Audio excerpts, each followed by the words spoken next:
श्याम भाई, क्या बात है? आप खुश नहीं दिखाई दे रहे। सब ठीक तो है ना?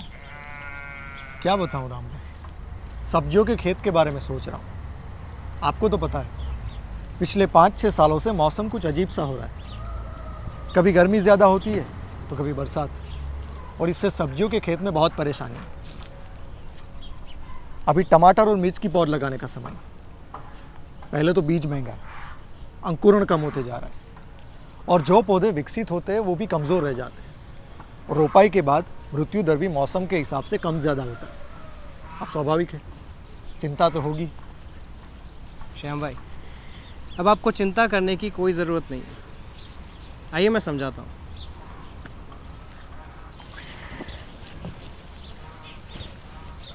तो आज ना मैं आपको एक जैविक तकनीक के बारे में बताता हूँ, जो हम सब किसान भाइयों की समस्या को एकदम हल कर देता है। राम भाई, पहेलियाँ मत बुझाइए, जल्दी जल्दी बताइए क्या है ये तकनीक।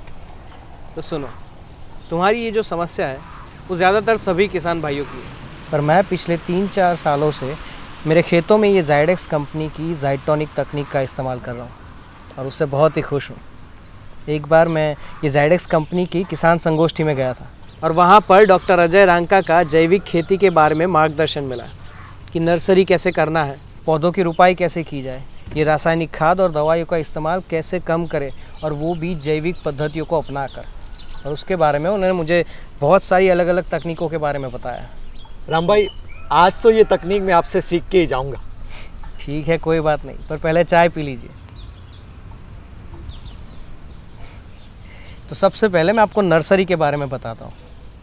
जाइडेक्स कंपनी ने एक नर्सरी किट का उत्पाद बनाया है जो 2 किलो का होता है।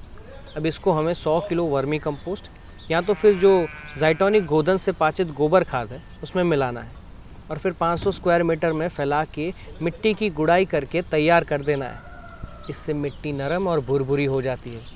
गोबर का खाद और जाइटोनिक नर्सरी किट मिट्टी की जैविक ताकत को बढ़ा देता है। केमिकल का खाद डालना नहीं है, पानी भी कम ही मात्रा में डालना है। ये मेरा अनुभव है कि अंकुरण 95% तक ज़्यादा आता है, और पौधों की बढ़वार, पत्तों की चमक और ये जड़ों का बड़ा जाल दिखाई देता है। फिर तो पौधे निकालने में दिक्कत होती होगी, जड़ें तो टूट जाती होगी। तो इस तकनीक का यही तो फ़ायदा है। ये मिट्टी नरम और हवादार होने की वजह से बिना जड़ें टूटे पौधा पूरे का पूरा आसानी से बाहर आ जाता है। और इनको जाइटोनिक एम को 1 के सामने 100 के घोल में डुबाकर फिर रोपाई कर देना है। पौधे एकदम कम मुरझाते हैं और 3 से 4 दिन में तो बढ़वार भी शुरू हो जाती है। कई अपने नर्सरी वाले तो इसको ट्रे में भी इसका इस्तेमाल करते हैं और पौधों की जमावट करते हैं। और किसान का अनुभव है कि ऐसे बड़े और घने जड़ों वाले जो जल वाले पौधे होते हैं वो भी अब जल्दी से सेट हो जाते हैं और मरते भी नहीं है। अब तक तो ये बढ़िया लग रहा है। खर्चे का हिसाब बताएंगे? देखो, 500 वर्ग मीटर के लिए 100 किलो जाइटोनिक गोदन पाचित गोबर खाद और 2 किलो जाइटोनिक नर्सरी किट मिलके करीब करीब 800 रुपये का खर्च हुआ। पर मेरा अनुभव है कि सारी सब्जियों के बारे में मैं बहुत ही शानदार रहा। भाई, 3 साल से मैं देख रहा हूँ कि जाइटोनिक नर्सरी किट मेरे लिए वरदान साबित हुई है। ये जाइटोनिक नर्सरी किट क्या है? इसके बारे में विस्तार से बताओ, थोड़ा समझ लो। जाइटोनिक नर्सरी किट में 3 जाइटोनिक जैविक खाद हैं, माइक्रोराइजा युक्त, एनपीके कंसोर्टिया युक्त और जिंक माइक्रोन्यूट्रिएंट वाला भी है। इसकी जाइटोनिक टेक्नोलॉजी मिट्टी या कोकोपीट को नरम और हवादार और भुरभुरा बनाती है। इसके इस्तेमाल से मिट्टी में पानी की संग्रह शक्ति भी बढ़ती है। भाई, इससे जमाव तो लगभग 95% तक होता है, और माइक्रोराइजा जैविक फफूंद जड़ों के साथ जुड़कर भुरभुरी मिट्टी के अंदर जड़ों का जाल बड़ा और घना कर देता है। इस सब से पौधों की बढ़वार भी अच्छी होती है और मरने की समस्या भी बहुत कम होती है। ये तो बढ़िया है। इसे डालना कैसे? देखो, इसको इस्तेमाल करना बहुत ही आसान है। 25 किलो कोकोपीट के बैग में 75 से 80 ग्राम नर्सरी किट का पाउडर मिला देना है और ट्रे में भरकर बीज डाल देना है। हाँ, इस बात का ध्यान रखना है कि इसमें पानी सिर्फ आधा ही डालना है।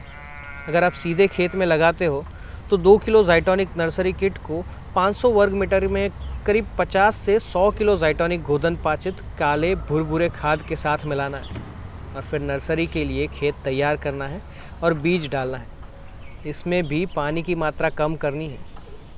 बढ़िया हवा का आवागमन और पानी की संग्रह शक्ति जब पाचित जैविक गोबर खाद जब मिट्टी में होता है तो ज़ाइटोनिक जैविक खाद हमारे मिट्टी में सहायक जीवों की संख्या को बढ़ाता है और जैविक पोषण देने की कार्यक्षमता भी बढ़ती है। भाई पिछले साल मेरी नर्सरी का जमाव इतना बढ़िया हुआ कि खेत की रोपाई 1 हफ्ते पहले हुई और बची हुई पौध मैंने पड़ोसी को बेच दी। भाई मैं तुमको फिर से ये समझा दूँ कि बढ़िया जैविक पोषण मिले तो रासायनिक खाद को हम हटा सकते हैं और ऐसा जब होता है तो बार बार नर्सरी में पानी लगाने की ज़रूरत भी कम हो जाती है। राम भाई, क्यों ना इस ज़ाइटोनिक तकनीक को हम हमारे सब्जी के खेत में भी उपयोग में लाएं? लगता है फसल भी अच्छी होगी और केमिकल खाद भी कम लगेगा। श्याम भाई, आपने तो बिल्कुल मेरे मन की बात कर दी। सुनो, खेत की तैयारी कैसे करना है वो सीख लेते हैं। मैंने सबसे पहले तो ज़ाइटोनिक गोदन को लेकर उसे पानी में घोल करके जितना मेरे पास ये गोबर का खाद पड़ा था उसके ऊपर छिड़क दिया। अब प्रति टन गोबर के लिए 2 किलो के हिसाब से ज़ाइटोनिक गोदन को 200 लीटर पानी में घुलाया था और फिर छिड़क करके ढेर को ढक दिया था। आप मानोगे नहीं, करीब करीब 30 से 45 दिनों में एकदम पूर्ण पाचित, नरम, काला और भुरभुरा खाद तैयार हो गया, बिल्कुल वर्मी कंपोस्ट जैसा। भाई मिट्टी की खुशबू जैसा खाद फैलाने में भी आसान था और जैविक शक्ति से बिल्कुल भरपूर था। अब इस 1 ट्रॉली खाद में 8 किलो की ज़ाइटोनिक मिनीकेट का जैविक खाद मिला दिया। ये खाद पाउडर है जो उड़ता भी नहीं है और मिलाने में भी बहुत ही आसान है। इस आधे ट्रॉली को मैंने 1 एकड़ में फैलाकर 6 इंच की गहराई तक जुताई कर दी। उसके बाद पानी भर के इस खेत को रोपाई के लिए एकदम तैयार कर दिया। ये तो आसान है, लेकिन इसमें कितना खर्चा है और क्या फ़ायदा होगा? देखो, 1 एकड़ के पीछे आधी ट्रॉली खाद, ये 4 किलो ज़ाइटोनिक गोदन और 4 किलो ज़ाइटोनिक मिनीकेट, यानी कि कुल मिला के करीब 4,000 रुपये का खर्चा हुआ। अब इसकी वजह से सारे पौधे जल्दी सेट हो गए और बढ़त भी अच्छी मिली। राम भाई, फसल के दौरान रासायनिक खाद डालना है या जैविक खाद? पौधे अच्छे, बड़े, ऊंचे, घेर वाले कैसे बनेंगे?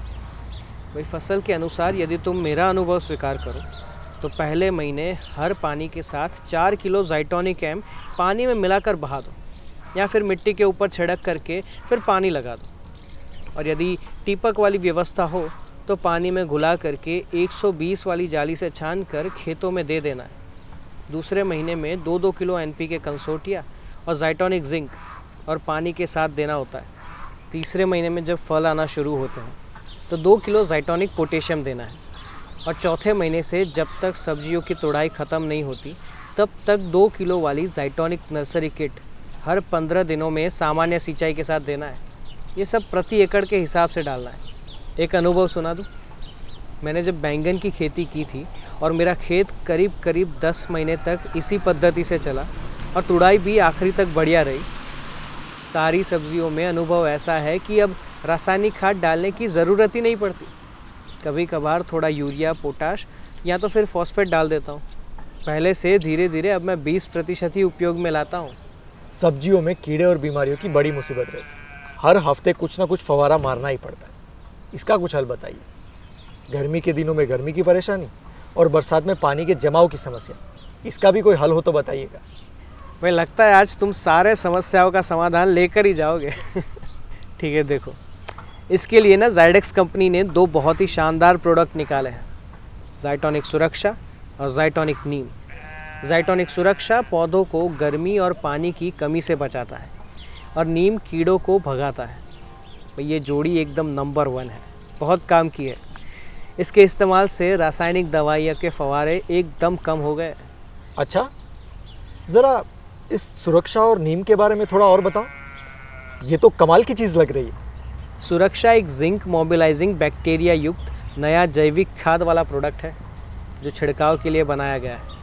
भाई इसको पानी में घोल कर पत्तों पर छिड़काव करना होता है। इसके स्प्रे से सुरक्षा की एक पतली परत पौधों की पत्तियों पर बन जाती है और अच्छे जीवाणुओं का जमाव बनता है। अब ये परत कीड़ों और बीमारियों के जीवाणुओं को पत्ती पर आने से रोकती है। इसी के साथ साथ गर्मियों में पौधों की पत्तियों से होने वाले वाष्पीकरण को भी एकदम कम करती है। राम भाई, गर्मी के दिनों में कभी कभी पानी कम पड़ जाता है, तो ये सुरक्षा के छिड़काव से कम पानी में भी सब्जियों का उत्पादन अच्छा मिलेगा? भाई बिल्कुल मिलेगा। और इसके अलावा दूसरा फ़ायदा ये होगा कि हमारे खेत में जो ओस हर रात आती है, ये परत उसको सोख लेती है। अब मज़े की बात यह है कि इस ओस के पानी में पौधों की बढ़वार के लिए जो ज़रूरी होता है, वैसा कार्बन डाइऑक्साइड भरपूर मात्रा में होता है। वैसे तो ये कार्बन डाइऑक्साइड हवा में बहुत ही थोड़ी मात्रा में होता है, लेकिन वो पानी में घुलनशील होता है। तो अब क्या हुआ, मेरे खेतों के पत्तों ने हर रात मुफ्त में बिना कुछ किए ओस का पानी भी पिया, जो घुलनशील कार्बन डाइऑक्साइड से युक्त था। भाई, वैज्ञानिकों ने मुझे बताया है कि जब सूरज की किरणें पानी और कार्बन डाइऑक्साइड के साथ मिलकर फोटोसिंथेसिस को तेज़ करती है, तो पत्तों में शर्करा और कार्बोहाइड्रेट का निर्माण तेज़ हो जाता है और हमारे पौधों और फलों की बढ़वार अच्छी होती है। ऐसे फोटोसिंथेसिस तेज होने से जड़ों के आसपास रहने वाले जीवों को भी पोषण मिलता है और वो हमारे पौधों को लगने वाले पोषक तत्वों को ज़्यादा और लगातार मात्रा में उपलब्ध कराते हैं, जिससे पौधे स्वस्थ भी रहते हैं और पैदावार भी बेहतर होती है। इसी के साथ मैंने इसमें ज़ाइटोनिक का ही नीम भी मिलाता हूँ, जिससे फसल सुरक्षित हो जाती है। राम भाई, ये सुरक्षा तो बड़े काम की चीज़ है, मगर एक बात बताइए, ये नीम की सिफारिश तो वैज्ञानिक भी करते हैं, लेकिन उसका असर तो होता नहीं है। कीड़ों को मारने के लिए तो रासायनिक दवाई ही डालनी पड़ती है। ज़ाइडेक्स ने नीम की दवा को एकदम असरकारक बना दिया है, जिसको हम ज़ाइटोनिक नीम कहते हैं। इसमें नीम के तेल को पकड़ने की ताकत बहुत ही अभूतपूर्व है। मैंने देखा है कि पानी में अगर इसका घोल बनाकर तुम रख दो तो 24 घंटे के बाद भी तेल छूटता नहीं है और ये नीम के तेल को पत्तों के ऊपर लंबे समय तक रोक पाता है और उसका कड़वापन बनाए रखता है। अब भला कौन सा कीड़ा या जीव इन कड़वी पत्तियों को खाना चाहेगा। मैं हर 15 दिन में मेरी सब्जियों के खेत में सुरक्षा और नीम को मिलाकर छिड़काव करता हूँ। बढ़िया हरा, बढ़िया नई बढ़वा, पत्तों पर चमक, और अब दवाई भी न के बराबर लगती है। और यदि दवाई मुझे डालना भी है तो मैं इसी ज़ाइटोनिक नीम में मिला के उसका छिड़काव करता हूँ। एक चीज़ जो मैंने देखी है कि अब दवाई मारने के बाद मेरे पौधे मुरझाते नहीं हैं, लेकिन हरे भरे और स्वस्थ रहते हैं और दवाइयाँ का असर भी लंबे समय तक बरकरार रहता है। राम भाई, खर्च का क्या हिसाब, कुछ फ़ायदा भी होगा? ठीक है, तो सुनो, मैंने कोई भी बढ़वार वाली दवाई भी नहीं डाली है और सुरक्षा और नीम को डालने के बाद फूल भी खूब आए और लगभग सभी के सभी फलों में बदले हैं। ऐसे खेतों में तुड़ाई में ज़्यादा टोकरियाँ भर के सब्जियाँ निकलती है। फलों की चमक और स्वाद भी बढ़िया होता है, क्योंकि अब रासायनिक खाद और दवाइयाँ बहुत ही कम हो जाती है और हर बार 2 से 3 रुपया प्रति किलो ज़्यादा भाव मिलता है। अब तो मेरे घर वालों का भी कहना है कि सब्जियों का स्वाद बहुत ही बढ़िया हो गया है। भाई, बच्चे भी एकदम चाव से खाते हैं और ज़ाइटोनिक जैविक पद्धति अपनाने के बाद अब खेती करने में बहुत ही मज़ा आ रहा है। ये ज़ाइटोनिक टेक्नोलॉजी तो ट्रिपल इंजन जैसा काम कर रही है। ज़्यादा उत्पादन, अच्छे दाम, नरम भुरभुरा खेत और कम पानी में मुनाफेदार खेती। भला इससे ज़्यादा और क्या चाहिए। मेरे मन में तो लड्डू फूट रहे हैं। इस साल सब्जियों की खेती अब तो ज़ाइटोनिक टेक्नोलॉजी से ही करूँगा। जानकारी देने के लिए बहुत बहुत धन्यवाद। आज तो आप मेरे गुरु बन गए।